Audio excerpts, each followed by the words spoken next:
ancient Near East was this. There were these treasures out in the world that were buried that nobody ever came back for. Maybe they died in captivity and never came back, or maybe they like lost it, some of you like that. You know, you can't even find your car in Walmart parking lot. You know, I have a treasure somewhere in Montana, I don't know, right? Well, so the rule was very simple. Whoever owned the field owns everything in it.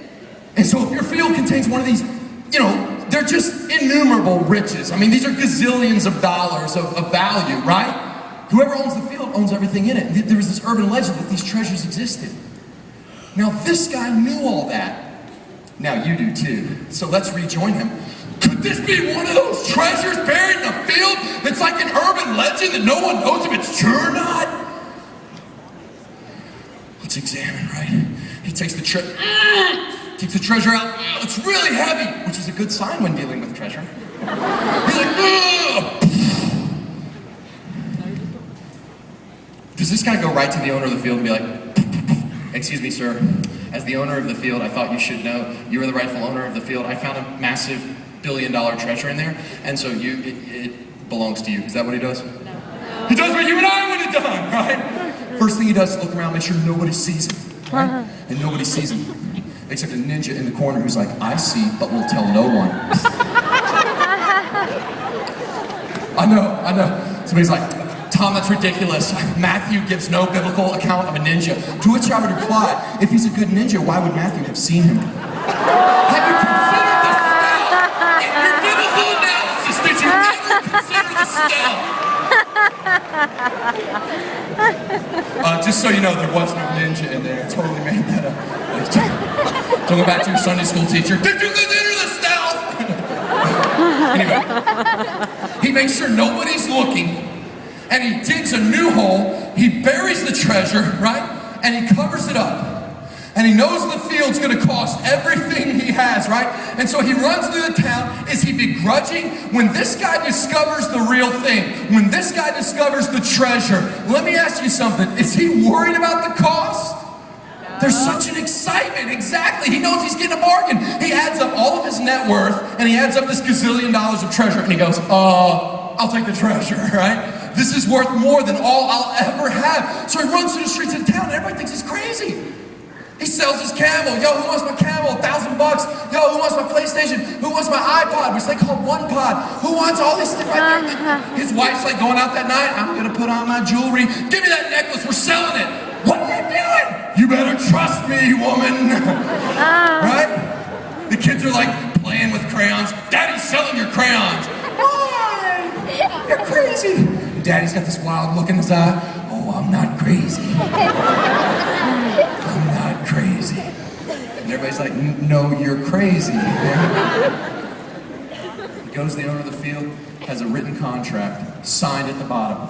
I'll take it. I was like, what do you mean you'll take it? Yeah, here's a contract. You can just sign it and it's done and I'll be the owner of the field. The guy's like, whoa, brosif, which was biblical for bro. Dude, you can't just hand it. Look, you left out the most important part of the contract. You signed this. This is a binding document, and you didn't even fill in the cost. You're a fool. You're a fool. And so to teach him a lesson, he takes his pen, he takes his quill, and he writes 3 letters. Okay, you want the field? Here you go, buddy. It's going to cost you A-L-L, all, everything. There. Still want it? He says, you know what, I'll tear this contract up. I'll let you off the hook. But now you learned your lesson. Don't be so naive. The guy says, deal. I'll take it. Guess what do you mean you'll take it? Don't you see what I just did? I wrote down A-L-L. It's going to cost you everything you have. I'll do it. I'll start right now. Here's my wallet. This is everything I have. It's now yours. You are now the rightful owner of everything I have. So take it. Here's my wallet. Here's my lunch. Here's my sandal. Here's my other sandal. Here's a third backup sandal that I always carry because I never know you might have a blowout. You need to be prepared, right? Here's everything I have. Here's my toga. The guy's like, whoa, please. The guy's running through the streets of the town. He liquidates everything he has. And he's a fool. Except he's not. He's not a fool. He has stumbled on something that's worth more than all he has or ever could have. Let me tell you something. There's some of you in this room right now. You live your life for the lordship and the glory of Jesus Christ. And some of you in this room right now, it's like Jesus is Lord, is stamped over everything in your life. He controls your money. He controls your relationship. I'm not saying you're perfect. I'm saying there is a love for God. And let me tell you, people will look at you sometimes and say, you're a fool. They will persecute you. They'll say, what do you mean? You're such a young person. You have so much potential. You can do so much more. You're wasting your life. You're crazy. And everybody's going to look at you and say, you're a fool. But you're not a fool. You have found in Jesus Christ a richer treasure, one that never fades away.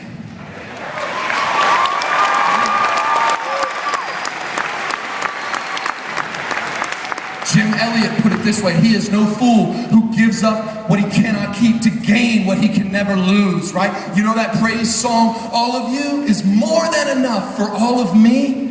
That's what this story's about. Guys, discipleship tonight, yes, it's going to cost you to follow Jesus. If you say, I'm going to be a disciple of Jesus, which is the same thing as saying, I'm going to be a believer, or I'm going to make a decision for Christ. It's the same thing. There's not like Christianity than like discipleship Christianity. If you're either a follower of Jesus or you're not, you know what I'm saying? So if you're a disciple of Jesus, guess what? Everything in your life, it doesn't belong to you. It belongs to Jesus. You get the treasure. What's that? Oh, you're part of the community of the redeemed, the forgiven. Your home is in heaven. You're a child of the King. What do you mean? Come on. Treasure much? You've got it. And it makes that cost seem insignificant. But I know I've got to say this last thing as I close. I know that some of you are here and you're saying, but that's what breaks my heart, Tom. That's it. I come to these conferences and I'm not that kid who loves God with everything I have. I'm not that. I want to be, but I don't get it. Is there any hope for me? My performance, I feel like I never measure up. Is there any hope for me? You got to hear this last part. It's probably the most important 30 seconds of the whole thing. 1 week after Jesus told this story, you know what he did? He went through a mockery of a trial, and they spit on him, and they beat him, and they whipped his back. And then in a mockery, they put a robe on him, and then they took a crown, and they put a crown of thorns. They drove these thorns into his head. They made him bear his own cross up this hill to a place called Golgotha, up Calvary's hill. And there, they laid him out on this old Roman cross, and they took spikes, and they drove it into his hands and into his feet, and they lifted that cross up, and they sunk it into the ground, and he was crucified between two thieves.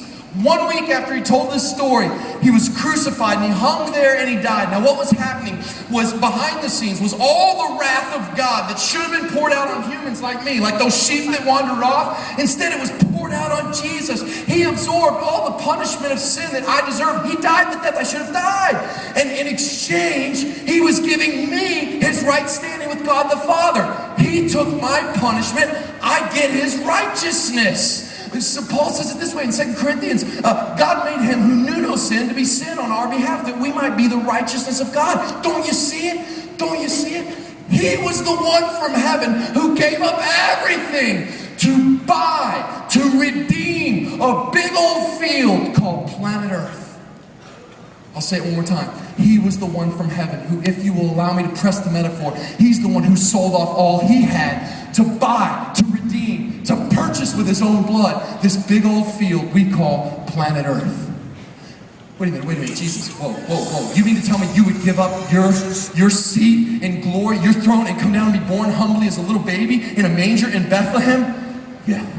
Wait a minute, Jesus, whoa, are you saying you'd give up your royal robes of glory and come down and be wrapped in swaddling clothes, be beaten, be mocked? You would give up being surrounded by angels who worship you and come down and be mocked by sinful men? You would give up your crown of splendor and take on a crown of thorns? You would go to the cross? And Jesus answered, not just with his lips, but with his life, I would lose the universe before I lost any one of you.